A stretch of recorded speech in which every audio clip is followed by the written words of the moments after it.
போடுவார். வெத்தலை போடுறதுக்கு வெத்தலை இல்லை. முருகனுடைய படத்தை பாட்டார். முருகன் ஆண்டி கோலத்தில் இருக்கான். ஆண்டி இருக்க முருகன் அவன்கிட்ட என்ன இருக்கும்? ஏதாவது இருக்குமா ஆண்டி முருகன்ட்ட? அவன்கிட்ட தான் எல்லாமே இருக்கு. யார் ஆண்டி முருகனை வீட்டில் வச்சு பூஜை பண்றாங்களோ அவனை அரசனாக்காம விடமாட்டான் முருகன். அது ஒரு சூட்சமம்.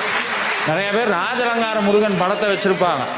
அதுல ஒரு ஆசை என்னது, நம்மளும் ராஜா மாதிரி இருக்கணும். பழனி மலையில ஏறும்போதே கேட்கிறானே, மேல சாமி எப்படி இருக்கிறாரு? அப்படி இருக்காரா? ராஜாவா? வாயில குறி சொல்லக்கூடாதான். ராஜலங்காரத்தில் இருக்காரா? ஆண்டியா இருக்காரா? ஆண்டியா இருக்காருன்னு சொன்னா புடுன்னு கீழே இறங்கிடலாம்.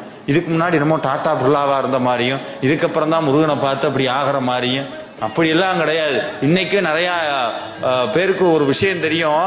நகரத்தார்னு ஒரு சமூகம் இருக்கிறாங்க. இன்னைக்கு வெளிநாட்டில் இருக்க பெரும்பான்மையான முருகன் கோவிலை கட்டினது பூரா அவங்க தான்.